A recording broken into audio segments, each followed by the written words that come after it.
মা, তুমি এখানে চা বেচতেছো? তুমি আমারে আর কত কষ্ট দিবে? আমার বউ আমারে বললো চা বিক্রি করতেছে। আমি এই কথা শোনার পরে নিজের আর সামলায় রাখতে পারি না। আমি এই জন্য তোমাকে নিতে আসছি। আমি থাকতে তুমি এত কেন কষ্ট করো? ভিক্ষা করো, চা বিক্রি করো, এত কষ্ট দরকার কি তোমার?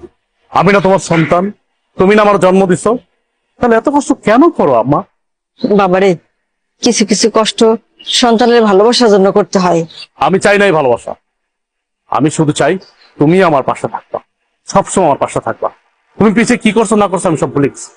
তুমি আমাকে মাফ করে এখন তুমি আমার সাথে চলো, আমার বাসায় থাকবা, চলো। না বাবা, আমি তো তোর আগেই কইছি আমি যাব না। আমি চাই না তোর সংসারে অশান্তি হোক, তোরা ভালো থাক, এটাই আমি চাই। তুমি এটা কেমন কথা বলতেছো? আমার সংসারে অশান্তি? আমি যেদিন থেকে আমার বউরে বিয়ে করছি সেদিন থেকে তো আমার জীবন অশান্তি শুরু হয়ে গেছে। তুমি আর নতুন করে কি অশান্তি শুরু করবা? অথচ দেখো, আমার বাড়িতে থাকার কথা তোমার, অথচ তুমি না থেকে আমার শ্বশুর থাকতেছে।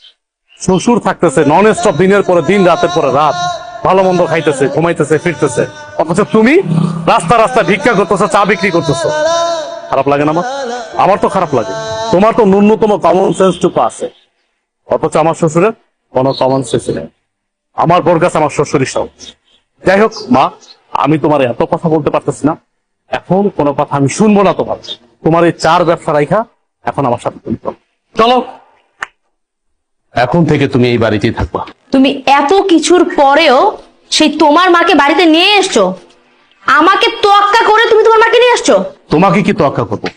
কি তোয়াক্কা করবো তোমাকে? আমি এই সংসারটা চালাই, আমি ইনকাম করি।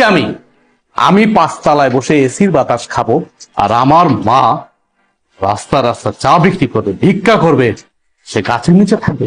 দেখো, এই সংসারটা আমার, এই সংসারটা আমি মেনটেন করি, তাই আমি যা বলবো তাই হবে।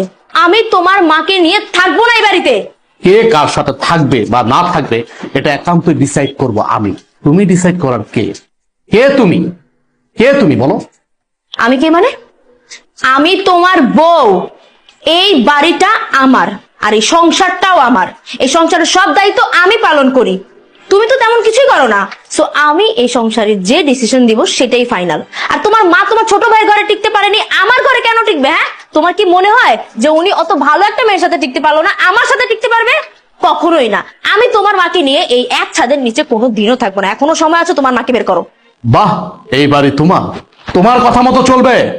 এই বাড়ি আমার, আমি আমার টাকায় কিনেছি, পরিশ্রমের টাকা দিয়ে কিনেছি। আর চাকরিটা করতেছি পরিশ্রম করে, কিন্তু চাকরি করে টাকা উপার্জন করি। হ্যাঁ মানলাম, তোমার বাবা আমাকে চাকরি দিয়েছে, সে অনেক সহযোগিতা করছে, আমি প্রয়োজনে তার টাকা দিয়ে দেব। কিন্তু তুমি কোনো কথা বলবা না আমার মার বিষয়ে। আমি বাইচা থাকতে তোমার মা এই বাড়িতে থাকতে পারবে না, তাহলে তোমার সাথে আমার সংসার টিকবে না। কি হয়েছে মা, এত চিল্লাচিল্লি করছিস কেন? আপনার মেয়ে আমার মাকে এই বাড়ি থেকে বের হয়ে যেতে বলছে। আমার মাকে সে সহ্যই করতে পারতেছে না। আপনি জিজ্ঞেস করেন কেন আমার মাকে সে সহ্য করতে পারতেছে না? আমার মা গরিব, এই জন্য। বাবা দেখো, মহিলার দিকে তাকাও। এই সেই মহিলা যে কিছুক্ষণ আগে আমাদের কাছে চা বিক্রি করেছিল। আর উনি আমাদের কাছ থেকে টাকা কেন নেয়নি জানো? কারণ উনি আমার আদরের শাশুড়ি, আমার এই হাজবেন্ডের একমাত্র মা, ফকিন্নি মা, যার কারণে আমাদের কাছ থেকে টাকাটা তখন নেয়নি সে।